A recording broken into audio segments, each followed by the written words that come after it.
Hello, I'm Larry Picard. I'm with an instructor with the Northern California Training Academy at UC Davis, and I'm here with my colleague. I'm Peggy Cooney, also from, apparently your colleague, from the Northern Training Academy as well. Right, and we're here today to talk about, what are we going to talk about today? Undue influence.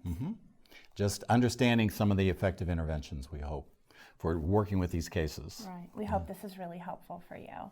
So we thought we'd start today with doing a review of the definition, if you will, of undue influence.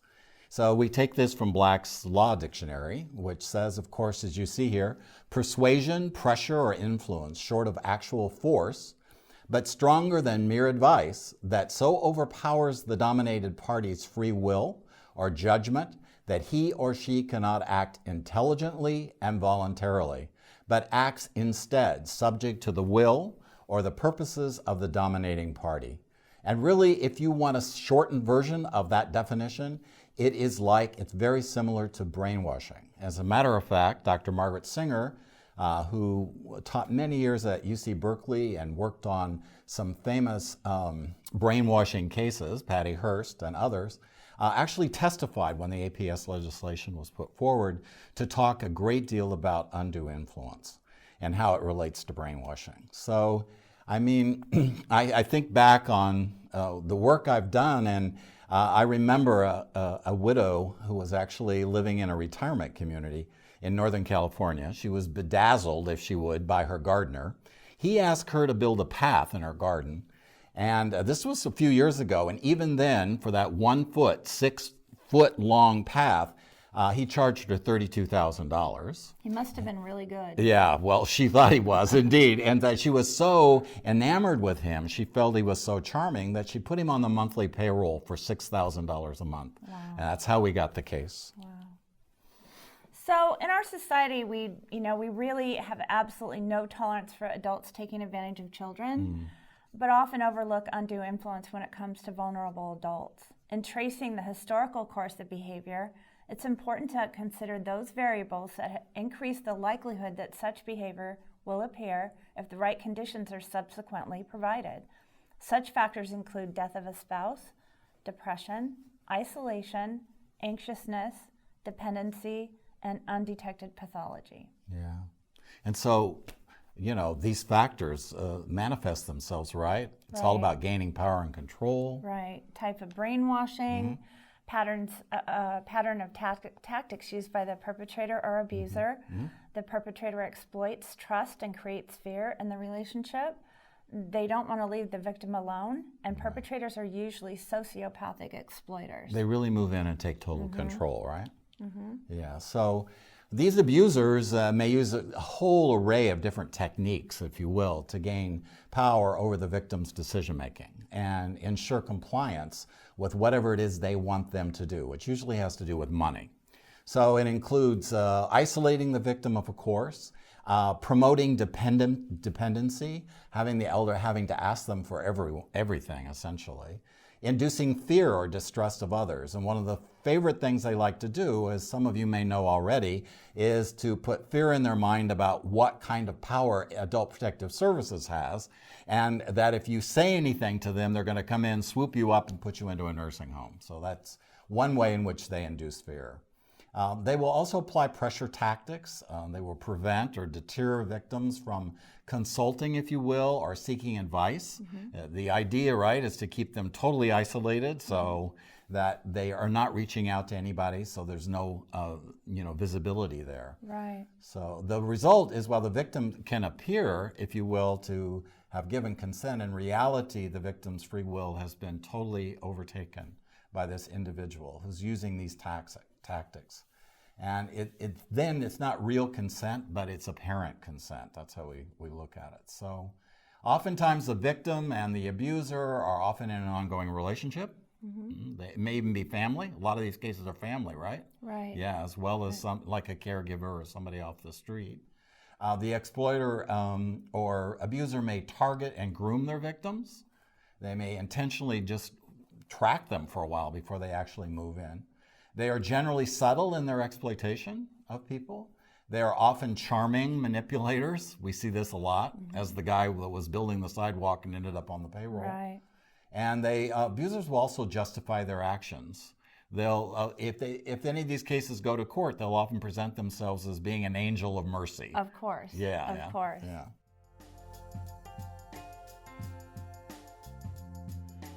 So when we look at what we're going to do for the rest of the presentation is we're going to look at the financial exploitation wheel of undue influence. So we're going to explore individually each of these common tactics of undue influence one at a time. Okay. So we'll beginning with preying on the individual's vulnerabilities. So I often ask classes that I teach, what do you think is a success? What makes successful aging? And a lot of people will mention this, and I agree. It often relates to an individual's ability to get around, their mobility. It's one of the key features of successful aging, because when you lose that ability, right, to get around, then you open yourself up to the possibility that you can be exploited, usually financially. And you have to trust other people to actually get things done for you. Go to the ATM, go get grocery shopping, you have to give them money, et cetera, et cetera. So vulnerability really increases if the person is also, of course, experiencing diminished capacity. Right. The next part of the wheel is creating dependencies. So elders may be grieving and not understand how to handle finances because they've just never done it before. They may need help in getting their household tasks done. The perpetrator or abuser sees the opportunity and creates a dependent relationship. Right. So persons suffering from a loss of independence express their desire to stay at home as long as possible. I know I do. Right. The social change has numerous consequences: difficulty recruiting carers, the high cost of financing their services, the unsuitability of the services offered, especially if you're in a rural community, and no wonder there's so much opportunity for abuse. And you worked for many years in a rural community, right? And saw right, this. Exactly. Yeah. Lots of isolation, just geographically. You're exactly. The next part of the wheel is create a lack of faith, if you will, in one's own abilities. So the abuser is really going to look for areas where the elder has made a mistake and they've messed up. Usually it's around money. And they will also constantly point to functioning that was problematic for the elder. You don't get around as well as you used to. Oh, let me do that for you, that sort of thing. And also around finances. They're constantly pointing to, to the elder how they have fouled up in handling some particular money matter, if you will. It's a way, if you will, to gain control over someone. It's for sure. Yeah, create doubt in their own abilities, and then they become dependent upon you. And that's the goal in these undue influence cases. The good perpetrator or abuser works to point out mistakes and remind the elder about how often they can handle it better. Like my husband. There you go. There we go. Right. This is particularly true, of course, for widows and widowers when they're faced with handling money and they may have never handled it before. They induce shame and secrecy. The goal of the perpetrator is to keep their exploitation out of public view. They're going to threaten the elder with exposure of the mistake if they have made, like you said before, particularly with finances. And they'll go to great lengths to keep information secret. They may make regular ongoing visits, of course, to the elder to develop their trust. They plan those very well. They may go grocery shopping or take meals to them, because every time they do that, right, the elder becomes grateful for those services and under their influence, which is what it's about. And they may run to the store for something that they need, as well, related to that. So to me, I call this the friendly neighbor phenomena, if you will, or even the friendly contractor phenomena. Right. So, yeah. Great job. They keep our elders unaware. They'll try to control the mail, especially in regard to financial affairs, right? They may have the mail redirected. They may volunteer to interpret legal documents, right? And they may have elders sign documents they don't even understand. As in the story of Bob, this was clearly the case. Yeah.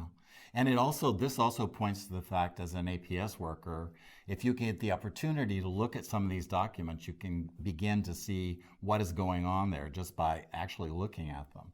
And they're redirecting them, right? They send them to their own home. Right. Yeah. Right. Exactly.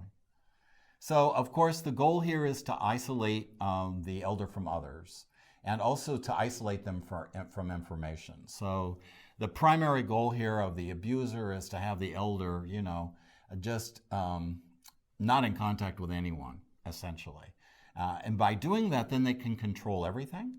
And to that extent, they'll also demean family and friends. Right. Your son, he never comes and sees you, right? Right. He doesn't care about you anymore. Right. But I care about you. I'm here every day, and I want to take care of you.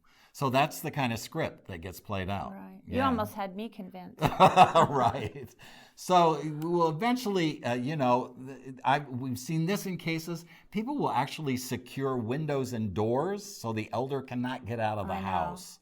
I've also seen them hotwire telephones so they can only, press a button to dial one number, whatever the case may be. So if they would only use their evil for good, right? Exactly. So isolation is the primary goal of the abuser.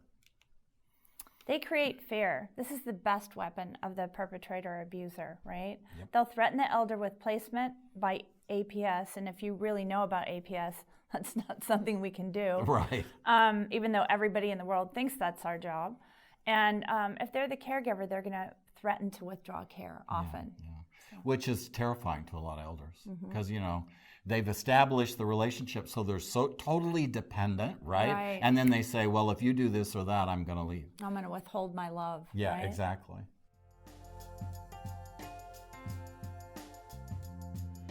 So now we want to turn to the California Civil Code and what it says there. Actually, the California Welfare and Institutions Code, these are the code references that pertain to Adult Protective Services, 15610.30, really gives a definition here of what is undue influence. And it takes, secretes, appropriates, obtains, or retains, or assists in taking, or secreting, or appropriating, obtaining, and retaining real and personal property of an elder and dependent adult by undue influence. And then the Civil Code expands on that a bit, right? And so in the Civil Code 1575 says that in the case by one in whom confidence, this is undue influence, by one in whom confidence is reposed by another, who holds a real or apparent authority over him of such confidence or authority for the purpose of obtaining an unfair advantage. And I think that is a good way of putting it. That's really what it's all about, is getting that advantage. Well, none of this sounds very good, does it? No.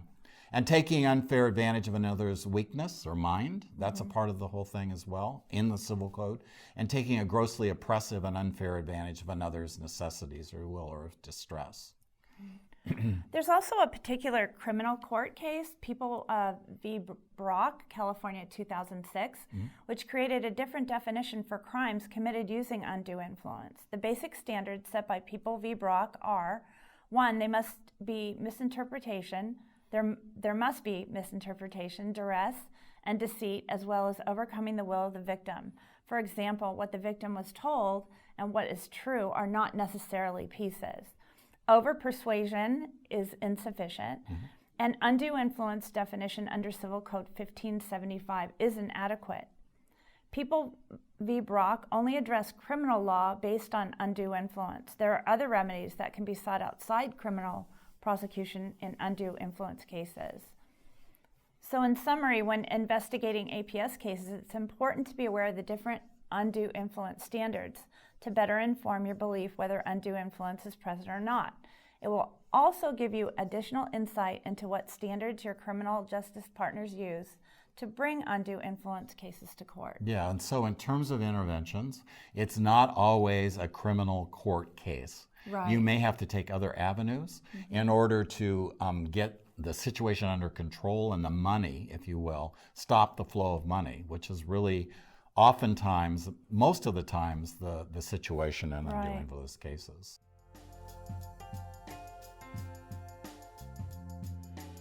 We're often asked, in these cases to weigh, if you will, an individual's mental capacity versus undue influence. Sure. Yeah, so undue influence, like mental capacity, raises the question of whether an individual is acting freely. The two concepts are sometimes confused with one another, and it's important to realize that undue influence and mental capacity are really separate issues.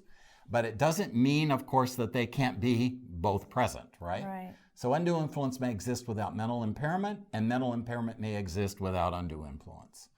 So what they hold in common is they both really address this whole business of vulnerability, if you will.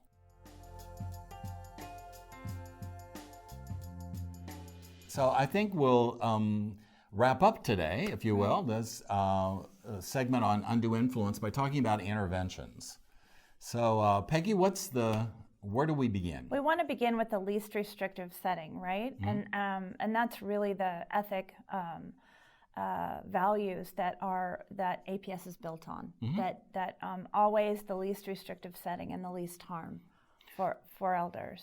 And probably with an undue influence case, because we're usually talking about money, right? Right. Money management is probably the lowest common denominator in terms of the least restrictive environment. Right, and really, as long as the family's trustworthy, one of the best ways to address undue influence is really getting the family together and trying to figure out what the best next steps are. Yeah, absolutely.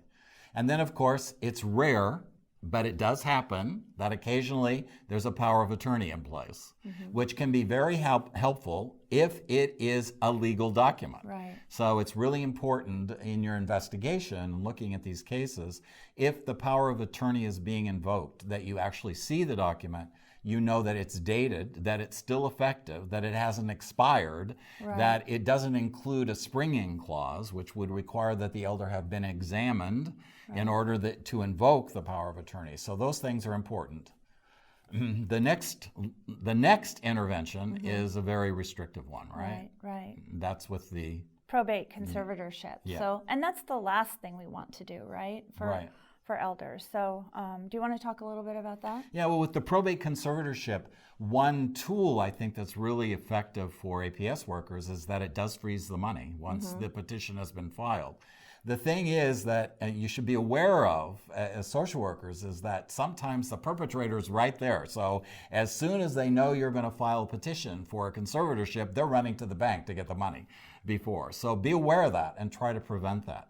There are also other mechanisms that exist in the probate code, which will enable you to form a declaration, develop a declaration with the public guardian's office and law enforcement, and you can serve that declaration to freeze money without filing for a conservatorship. Great. Great. I guess last but not least is the prospect of criminal prosecution. Right. Yeah, and of course, maybe resulting in your testimony, but certainly the work you've done on this will be helpful. Right. So thank you very much. We hope you've enjoyed this, and we hope we have given you some helpful tips and advice about how to work with undue influence cases. Thanks.